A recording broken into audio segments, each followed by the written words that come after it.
Episode 4. Welcome to the Ecological podcast, and we're going to be talking about what we should be aiming in terms of policy in any country, really. So, yeah, take it away.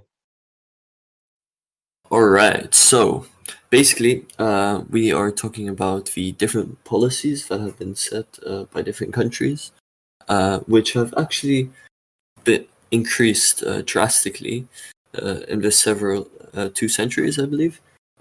They have now slowed down, but that's because most countries have set a lot of how do you say laws or requirements that they are aiming for. Now the question is, are these enough? And should the public be happy with the policies that have been set uh, by these countries? What do you think, Tim? Yeah, governments could always um, agree on policies, but I think it's all about the execution, really. Um, and yeah, there is a couple of examples of policies just not coming Yeah, through, whether or not it's for the environmental stuff. And as of recent days, a lot of it is being backpedaled into non-existence. yeah. I agree. Basically, there was an agreement in which most countries had the main aim of achieving less than 2 degrees Hmm. of global temperature increase. Um, but a lot of them just realized that their policies are not enough, um, and they can't really do much about it. But yeah, I believe I also saw this chart earlier, which showed how there were, I believe, as twice as many um, policies that have been set as the ones that are being achieved or that are being Hmm. followed through Right. with. As you were saying, it's a different thing to just set a law or set a policy, and it's a completely different thing to follow through with it. Yeah, naturally. Um, but just to give a few, in the recent days, there's been a bit of a glimpse of light and stuff. Well, other than the US currently. Like in France, they've, well, it's not really recent, but they've given the goal of like reducing food waste in at around 50% reduction in food waste. And now that might not really strike as a really helping factor for climate change, but that's essentially trying to save up energy, and energy is quite a global factor in almost any economic or even climate change that it connects to through the energy production that needs to be done. And like it also links to in terms of food, it links to directly to agriculture, which um, indirectly links to like the machines you have to function that consumes electricity, that in turn is produced through coals, oil, you know, the burning of fossil fuels.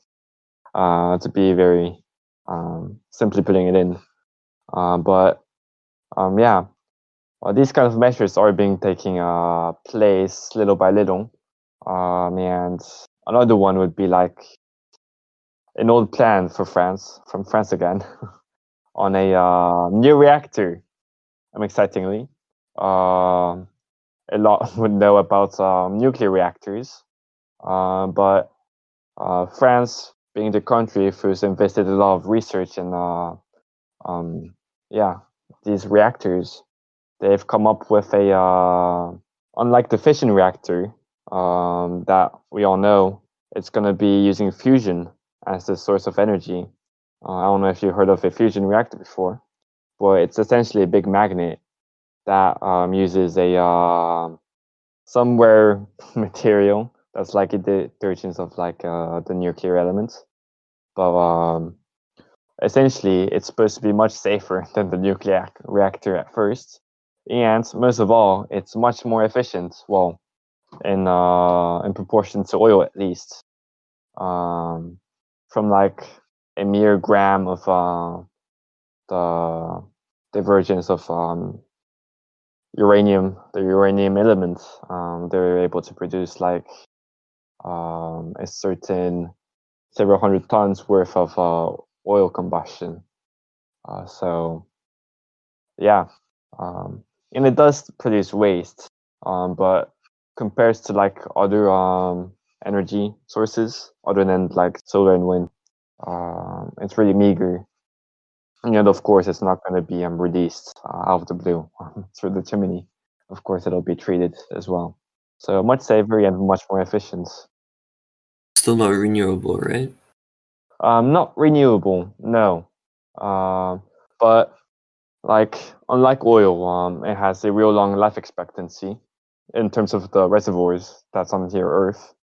And thinking of like how we're gonna probably soon industrialize the moon, maybe in the next 100 years or so.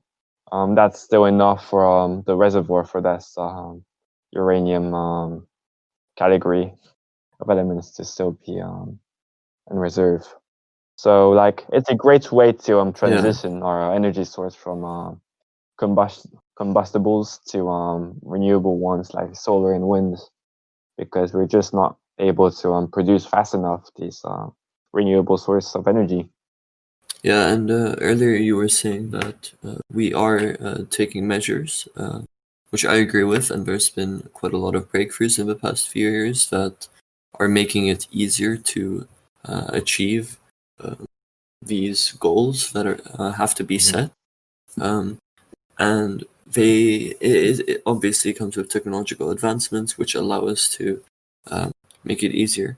But at one point you were saying something about it little by little, Mm-hmm. uh, and I wanted to comment on that because I'm not sure if that is enough. If these little steps are enough to Oh make yeah. a large enough or significant change to really save Mm-hmm. climate change in a way. I'm not sure if saving is the correct terminology, but hopefully you know what I mean. Yeah, definitely. Like whether it's enough is a different argument. And I think we've covered this a little before. But yeah, um, despite the efforts that we're, yeah, people, well, the government is doing, it's not quite enough to say that we're in the safe zone. Quite far from that globally. But like what these little steps do is kind of give us experience and a bit of a I don't know, depending on the project, give a workmanship between the countries. Like the fusion reactor, I keep coming back to this, but um, they are essentially not only France that's doing it, but it's also taking the cooperation from like Hong Kong, Japan, Germany, Italy, so far. Like quite quite a number of countries are actually contributing to this, and of course taking share of the energy that it produces. But like this would rise into like more of this reactor that may spring up in the future as well. Yeah, And in general, I think that yeah, it gives a the I guess teamwork that we really need to tackling this problem.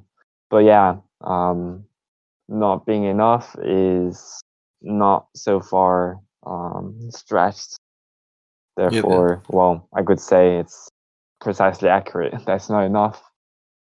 It should have been done much sooner, I'd say.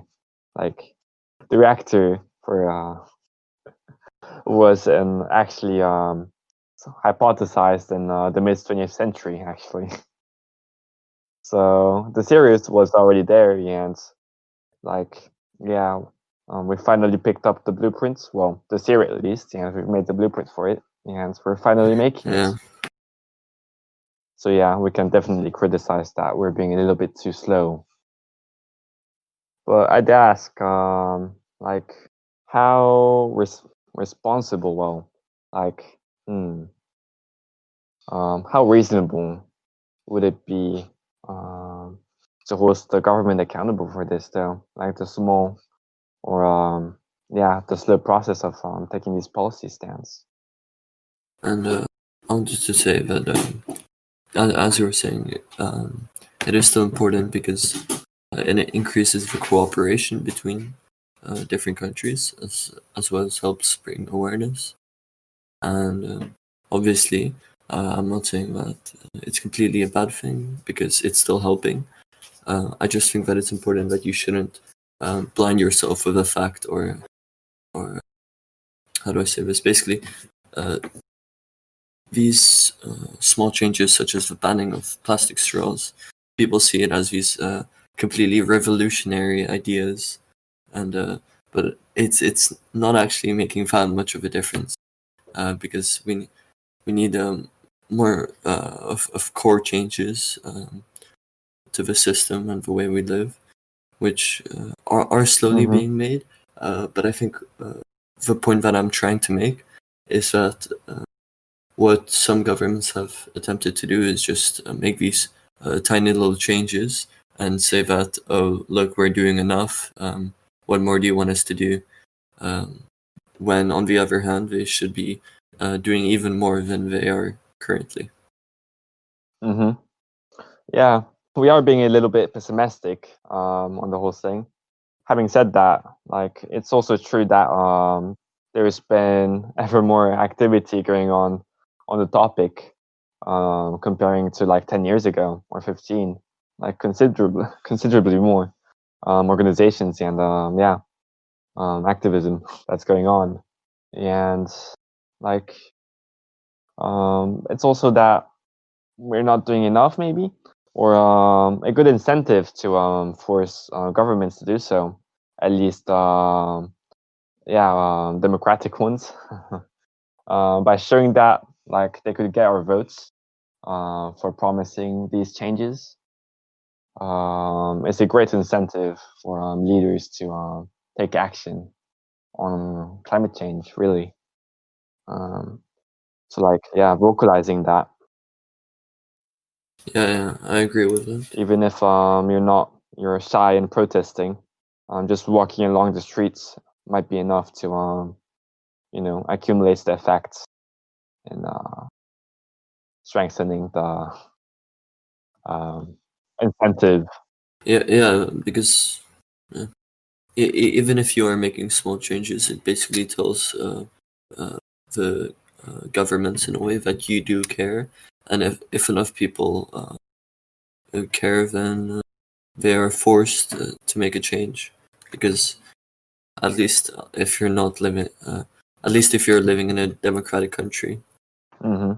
Yeah, and yeah, um, yeah. If you're listening to the podcast, you probably are living in one of those countries, so there isn't much a argument against that, I'd assume. But yeah, like, hmm, what policies would you imagine would be like, be the one to be like to have the highest impact?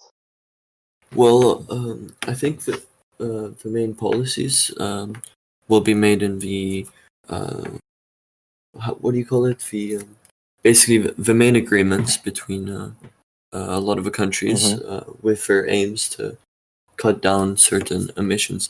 Now the problem is that a lot of them don't fully follow through with it, and then they delay the dates and they lower the percentages they wanted to do it by. So I think Yes. I think it's more importantly because now there will be new agreements set in this year, and I think what's important is that um, as the community, we should ensure that really are making these changes and they are following through with what they promised. I think that's one of the most important things we can do, as well as small little changes you can do yourself for your lifestyle. And yeah, I think that's about it for that. As you say, yeah, it's it's naturally importance that the countries kind of group up in an agreement as well, following like a standard quality. That's another like thing that we should be pushing for the countries to do. And again, it kind of also builds this like worldwide sensation. The more countries we have in the group, and better collaboration as a whole. So definitely. And so wrapping it up, like primary policies, as we said, would just be just voicing our concerns to the government and reassuring that they take our votes, given that they promise some policy changes surrounding like industry emissions, for example, how they treat their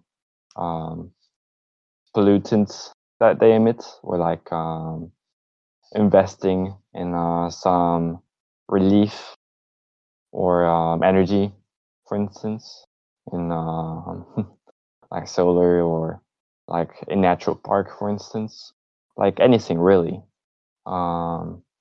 But yeah, incentivizing is the most important, and we should be all for it in the streets, like consistently. And I really encourage people to at least walk alongside these protests, even if they think that they are a little small part of the equation. As the saying goes, like every grain adds up to the pile. So yeah. Well, we're just giving our opinions on what we believe we should be happy with, or what we should settle for. Well, Um, despite anything you think, viewer, you should never be content.